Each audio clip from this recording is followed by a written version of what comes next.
शोरा इकराम को अरेस्ट करके जेल में डाल दिया गया था, तो इसी तरह की महफिलें जेल में आरास्ता होती थी, वहाँ मुशायरे होते थे और अपने लहू को गरमाने के लिए इनकलाबी शायरी होती थी और इस तरह से आज़ादी वहाँ से भी शुरू होती है। आइए मैं आपके सामने मेरे आपके अपने इस हिंदुस्तान की ऐसी अजीम शख्सियत, मैं बल्कि यहाँ से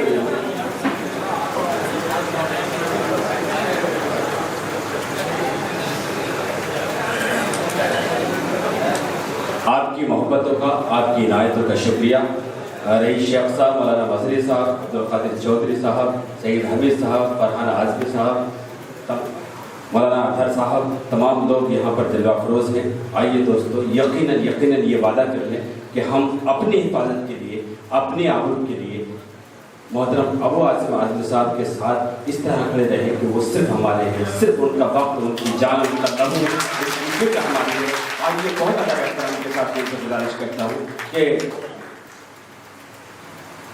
चांदनी में नहा रहा है चांद, किस कदर जगमगा रहा है चांद, ऐ सितारों जरा अदब से रहो, देखो महफिल में आ रहा है चांद।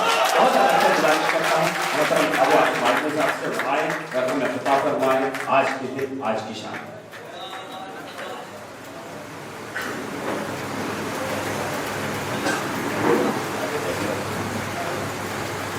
स्टेज पर बैठे हुए तमाम मौजूद शख्सियात, बुजुर्गों, नौजवान साथियों और प्यारे भाइयों, वक्त कम है इसलिए मैं मुख्तसर साहब से गुफ्तगू करना चाहता हूँ। आज 15 अगस्त है। हम लोग 15 अगस्त की 69वीं 69 यौम आज़ादी मना रहे हैं, खुशियाँ मना रहे हैं कि हम आज़ाद हुए आज के दिन 68 साल पहले। अभी अब्दुल रहमान साहब ने तमाम उससे पहले लोगों ने आज़ादी में मुसलमानों का किरदार बताया और आज मुसलमानों का हालत क्या है ये भी आपके सामने आया है। किस पे भरोसा करें? अगर खड़ा होकर बोल दूंगा कि कोर्ट और कचहरी में इंसाफ नहीं मिलता तो हाथ में हथकड़ियां लग जाएंगे। लेकिन मेरे पास, मैंने 2 दिन पहले अखबार में पढ़ा, गुजरात का एक जज, मैंने क्या, आजाद हिंदुस्तान, अंग्रेजों से छुटकारा मिल गया 68 साल पहले और हमें कहा गया था कि मुसलमानों इस मुल्क को छोड़कर मत जाओ। दिल्ली की जामा मस्जिद से मौलाना अबुल कलाम आजाद ने तकरीर किया था कि मुसलमानों अगर तुम छोड़कर जाओगे हिंदुस्तान तो तुम्हारी मस्जिदों में नमाज कौन पढ़ेगा, तुम्हारे बाप दादाओं की कब्रिस्तान पे फातिहा कौन पढ़ेगा। मत जाओ इस मुल्क को छोड़कर, तुम्हें ताजमहल का हुस्न पुकार रहा है, मुसलमानों में छोड़कर जाओ। और तारीख गवाह इस बात की, मुसलमानों ने अपने सरो सामान की गठरी बांधकर अपने सरों पर रखकर भाग रहा था पाकिस्तान की तरफ, मगर इस तकरीब ने मुसलमानों को रोक लिया। क्या हालत है आज हम खून के आंसू रो रहे हैं। जिन्होंने जान देकर मैं कदे की आबरू रख ली, जिन्होंने जान देकर मैं कदे की आबरू रख ली, वही अब कतरे कतरे के लिए तरसाए जाते हैं। एक जज साहब कह रहे हैं, जज साहब, इनका नाम है त्रिवेदी, हिमांशु त्रिवेदी, कि मैं जज था गुजरात में और मेरे ऊपर प्रेशर लाया गया, मुझे दबाव डाला गया, मुझसे लिखित नहीं मगर ये कहा गया मुझसे कि मुसलमानों को इस मुल्क में सबक सिखाओ।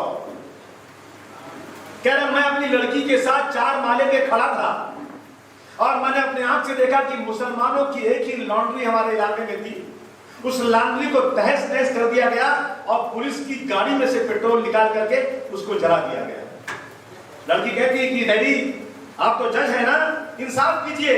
कह रहे मैं मजबूर हूं, मैं कुछ नहीं कर सकता, तो मैं कुछ नहीं कर सकता तो मैंने इस्तीफा दे दिया और मैं नौकरी छोड़कर न्यूजीलैंड चला गया। आपने देखा होगा एक वीडियो कैसेट, एक वीडियो में आया बाबू बजरंगी, जब उसका स्ट्रिंग ऑपरेशन हुआ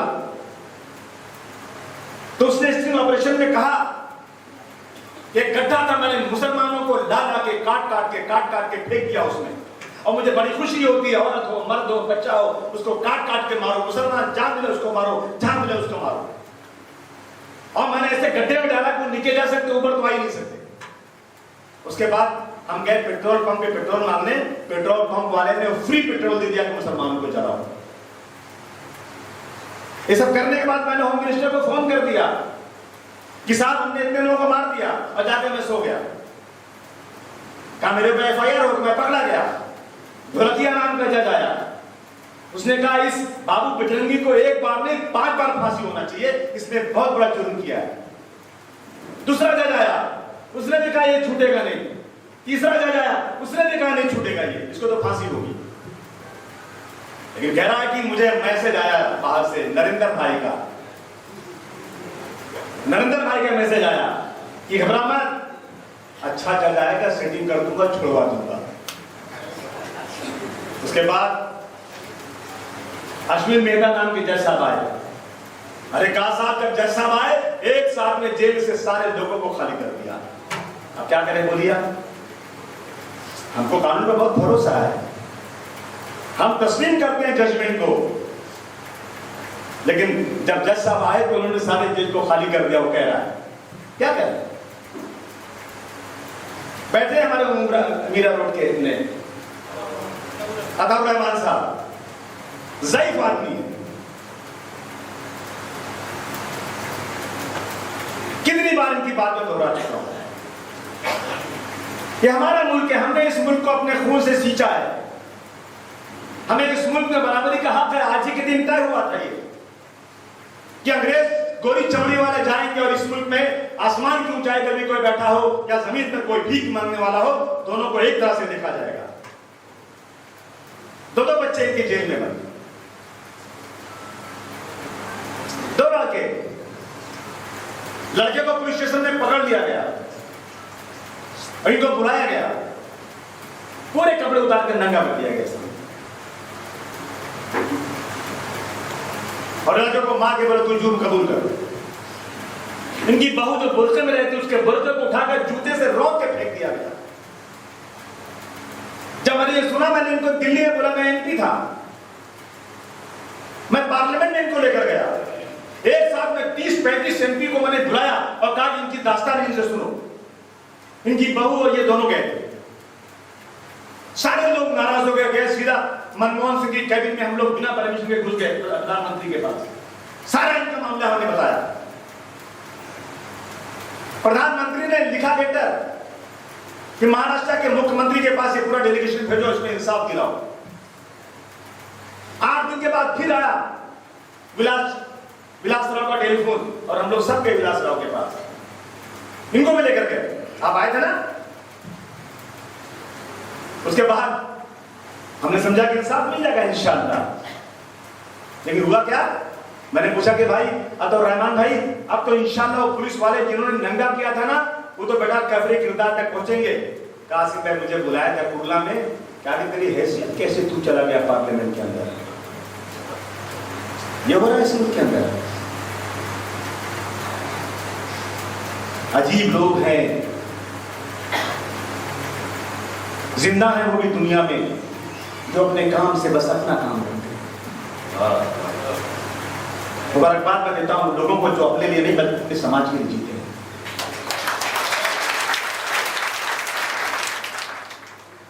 और वही लोग समाज में के लिए सबसे बेहतर होते हैं जो अपने समाज के लिए जीते हैं, अपनी मिल्लत अपने कौम के लिए जीते हैं। यकीन जानिए दोस्तों, जिस दिन जेल से छूटा हूं, अपनी आंखों से जुल्म जाती देखा है मैंने। मुझे खत आया जेल से, डॉक्टर का खत आया, आज भी रखा हुआ है मेरे पास। कासिम भाई मुझे गिरफ्तार किया गया, 14 दिन तक मुझे पेशाब पिलाया गया, मुझे 14-15 दिन तक नंगा रखा गया, कपड़ा मेरी बदन पर 1 इंच भी नहीं। जो भी आता पुलिस स्टेशन मुझे लात मारता, जो भी आता खांस के मेरे पर थूक देता। वही हद नहीं हुई, हद तो यह कि 4 नौजवान लड़कों को लाया गया और मेरे साथ बदफेली करने के लिए एक कोने में मुझे रखा गया। ये सारी बातें जज साहब कहा जा रहा है, लेकिन इंसाफ नहीं मिल रहा है। जस्टिस कृष्णा ने अपने रिपोर्ट में लिखा है कि 6 दिसंबर को अयोध्या में बाबरी मस्जिद की शहादत और उसके बाद मुंबई के धारावी में कुछ इलाकों में विजय जुलूस निकालना, वो ऐसे ही था जैसे किसी के घाव में, किसी की चोट में नश्तर डाल के फिरा दिया जाए। मुसलमानों को गम था, उनके सर पर मोहब्बत का हाथ रखने के बजाय आप जुलूस निकाल कर मुसलमानों के घाव पर नश्तर लगाने का काम कर रहे। लिखा है उन्होंने इसमें कि टाइगर मेमन की प्रॉपर्टीज को जलाया गया। लिखा है उसमें जावेद चिकना को गोली मारी गई। पूरे हिंदुस्तान में 40 जगह दंगे हुए, सिर्फ 2 से 2.5 हजार लोग मुंबई में मारे गए, कई हजार करोड़ का नुकसान हुआ, लेकिन आज तक एक को भी सजा नहीं हुई। लेकिन 257 लोग मारे गए, पूरे देश में कोहराम मच गया। एटीएस, सीबीआई, सरकार पूरी मुस्तैदी के साथ बड़े से बड़ा प्रोसिक्यूटर रख करके मुकदमा चलाया गया और 100 लोगों को सजाएं हुई, फांसी की सजा हुई। 257 लोगों के परिवार को बोला कर टेलीविजन पर बार बार दिखाया जा रहा है, पूछा जा रहा है और हमसे डिबेट करवाया जा रहा है। अबू आसिमी तुम क्या बात करते हो? 257 लोगों के परिवार के साथ तुम्हें हमदर्दी नहीं है?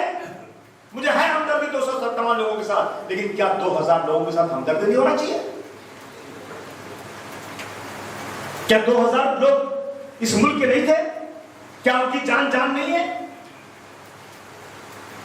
कहां है इंसाफ आज? अभी कहा सईद भाई ने कि महाराष्ट्र की पुलिस अंग्रेजों की पुलिस है। जलियांवाला बाग का किस्सा ले लो आप। जलियांवाला बाग के अंदर 20,000 लोग अंग्रेजों के बनाए हुए कानून के खिलाफ आंदोलन कर रहे थे। जनरल डायर ने तोप लगा करके 4-5 हजार लोगों को मार दिया। एक 14 साल का नौजवान उधम सिंह,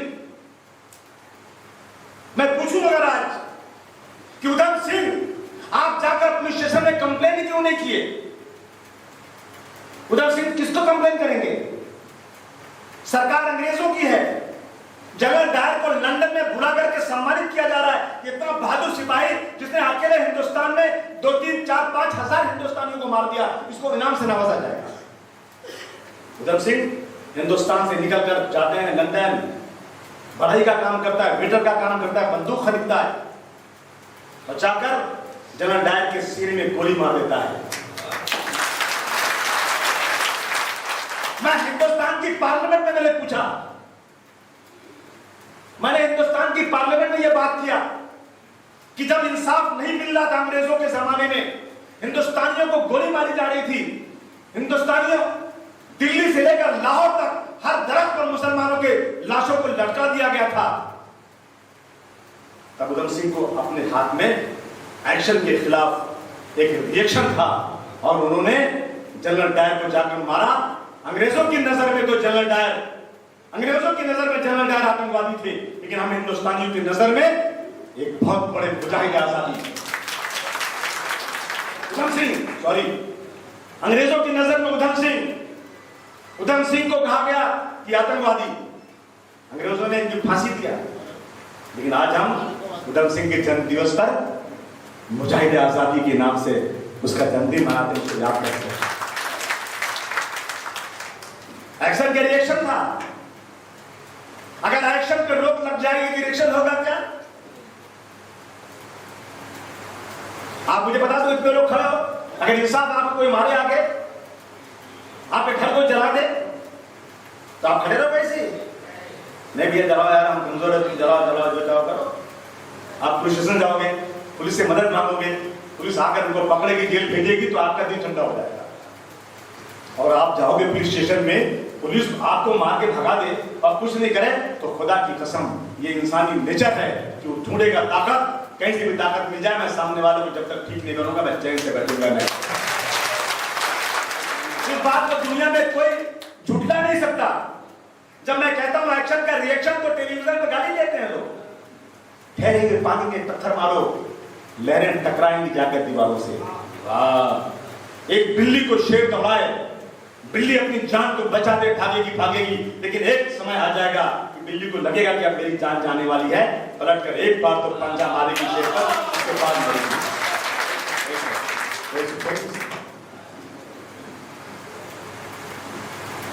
तो दोस्तों आपसे कहना चाहता हूं, जब इनकी बारी आती है तो राधाबाई चाल में मुसलमानों ने हिंदुओं को जला दिया, इसलिए मुंबई में दंगा हुआ।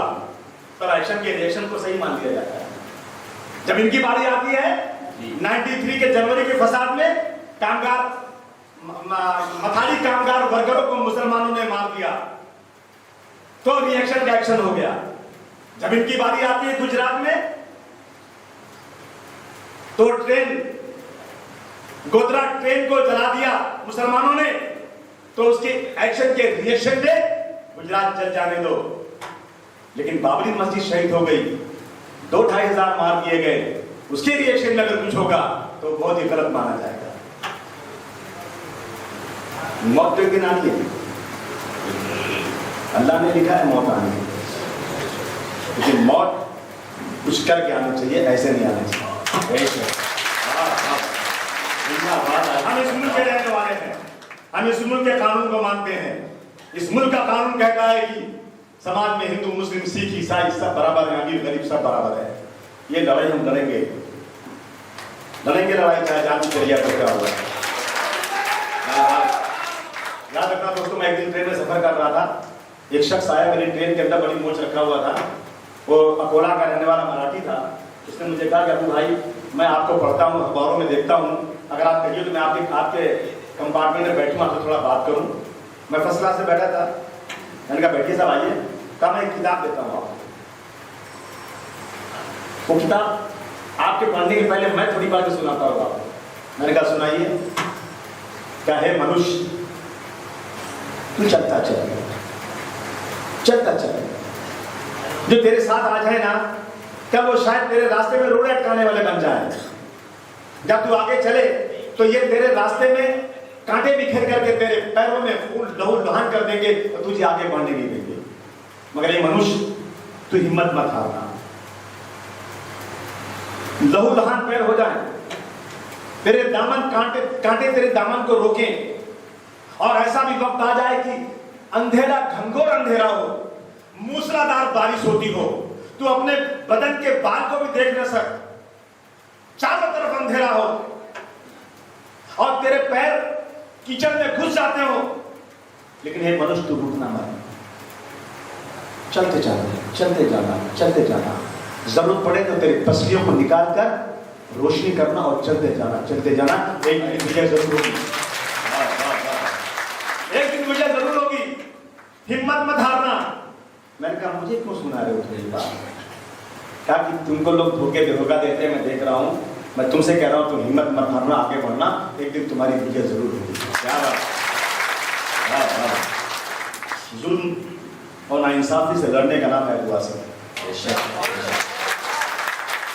अगर मैं सत्ता की तलाश करता तो खुदा की कसम आज सत्ता में बैठा होता, दलाली करने वाला होता तो लाल बत्ती लेके बैठता। लेकिन मैंने सारी सत्ता को ठोकर मारा है।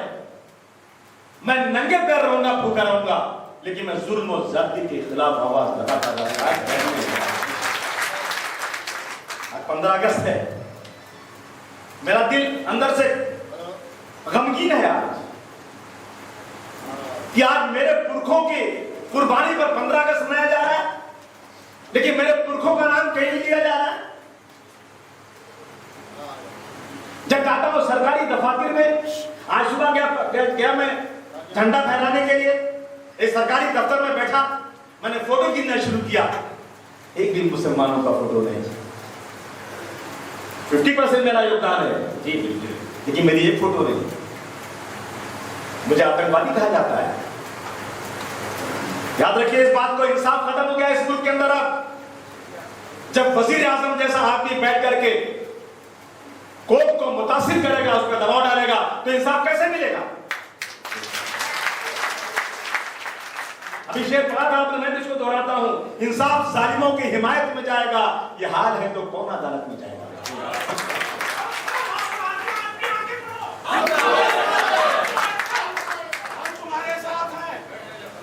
मैं इलेक्शन लड़ता हूं तो मुझे हराने के लिए लोग आ जाते हैं।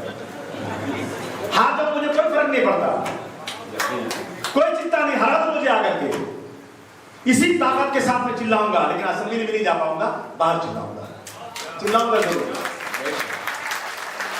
मुझे असेंबली में बहुत गाली दी गई, नारा लगाया गया, याकूब के दलालों को जूता मारो सामों को। 2 दिन तक असेंबली में गाली दी गई, याकूब के दलालों को जूता मारो सामों को। मैंने कहा इंसाफ करो, इंसाफ करो, बस यही मैंने कहा।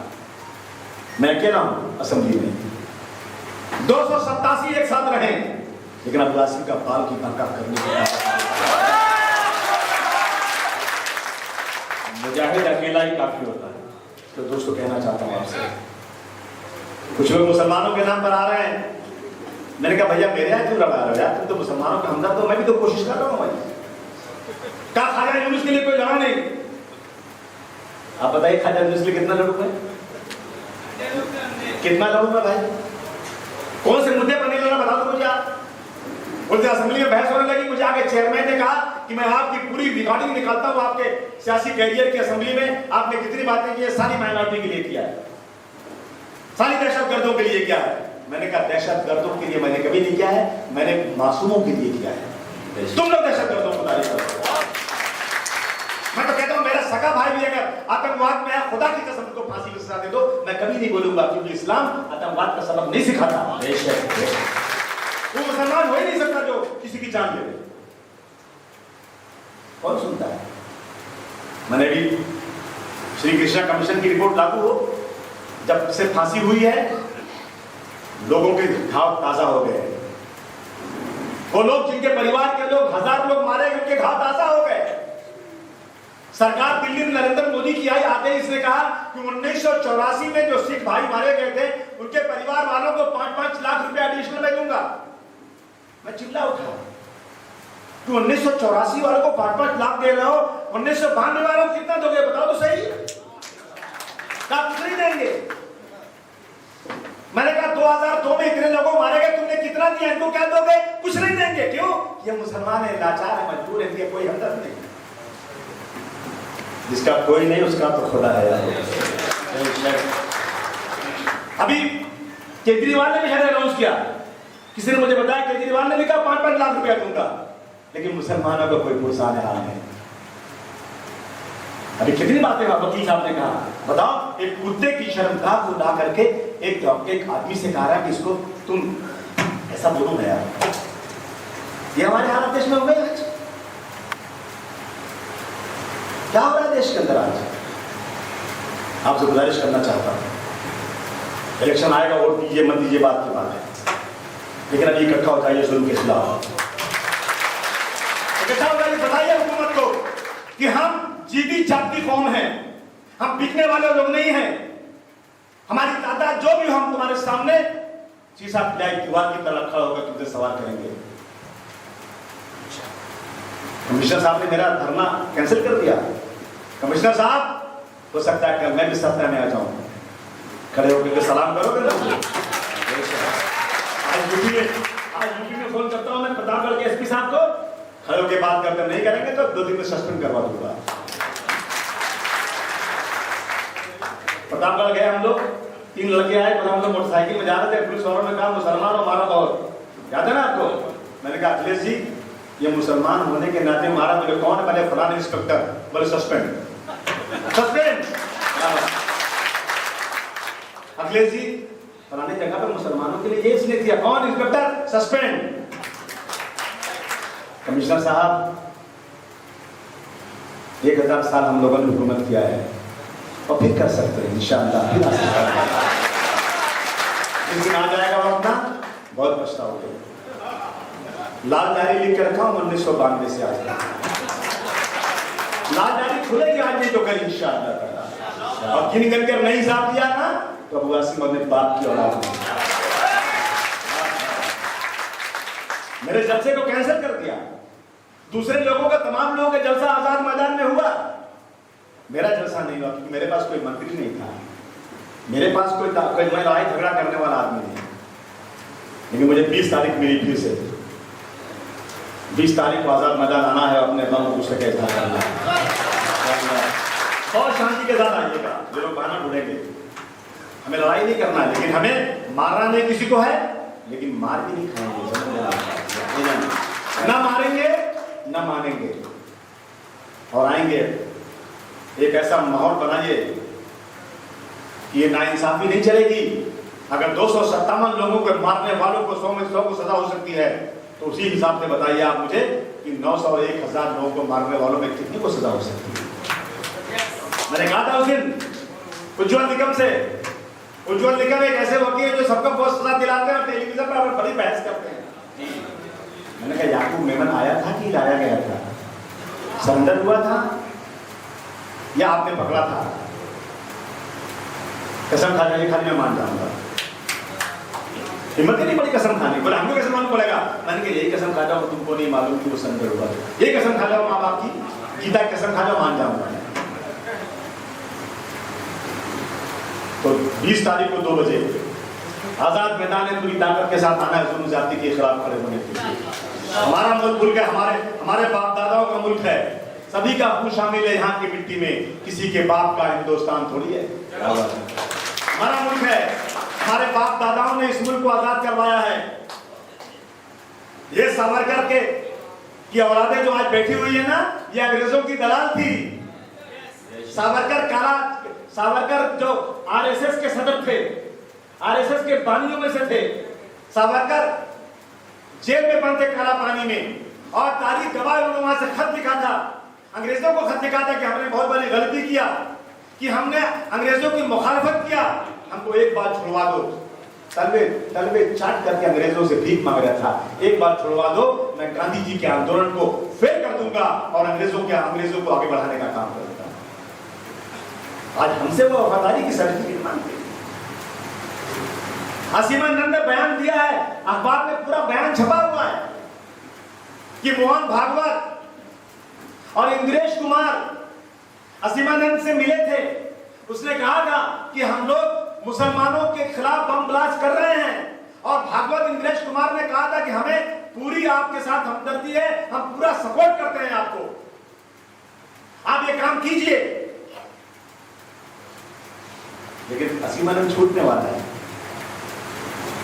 जब मुसलमान कभी कोई इस जुर्म में पकड़ा जाता है तो उसको वकील नहीं करने देते, वकीलों की गाड़ी तोड़ देते हैं। गांधी जी को मारने वाले का भी मुकदमा चला था, इंदिरा गांधी और राजीव गांधी को मारने वाला का भी मुकदमा चला था, और मुकदमे में फैसला होने के बाद फांसी की सजा हुई, जो भी सजा हुई। लेकिन आज मुसलमान बेकसूर बगैर किसी गलती के पकड़ा जा रहा है, तो जब कोर्ट में आता है तो उसको मारते हैं, उसके वकीलों की गाड़ियां तोड़ते हैं। और जब साध्वी प्रज्ञा सिंह, पुरोहित और पांडे आते हैं तो वहां फूलों का हार फेंका जाता है और नारे लगाए जाते हैं। क्या हो रहा है देश के अंदर? इसलिए दोस्तों आपसे कहना चाहता हूं कि आप सब इकट्ठा हुए जुल्म के खिलाफ हम मुहिम चलाएंगे इंशाअल्लाह ताला। इस मुल्क में हम महाराष्ट्र में मुहिम चलाएंगे हिंदू और मुस्लिम एकता की। हम कोशिश करेंगे कि जो हिंदू भाई सेकुलर हैं वो हमारे साथ खड़े रहें, इस मुहिम में हमारे शाना बेशाना खड़े हो जाएं। जिस तरह से आजादी की लड़ाई में हिंदू और मुसलमान एक साथ थे, इस तरह से फिर एक बार इस मुल्क की आजादी को बचाने के लिए हिंदू और मुसलमानों की एकता की जरूरत है। जोर दिया जाएगा और ये काम किया जाएगा। 20 तारीख को इंशाअल्लाह ताला आपसे आजाद मैदान में आने की अपील है। इतनी तादाद में आइए कि लगे सरकार को कि हाँ ये नाइंसाफी के खिलाफ मुसलमान इकट्ठा है। बहुत बहुत शुक्रिया, आप आया, आपने टाइम दिया, मैं आपका बहुत शुक्रगुजार हूँ। सईद हमीद साहब का बहुत शुक्रगुजार हूँ। हमारे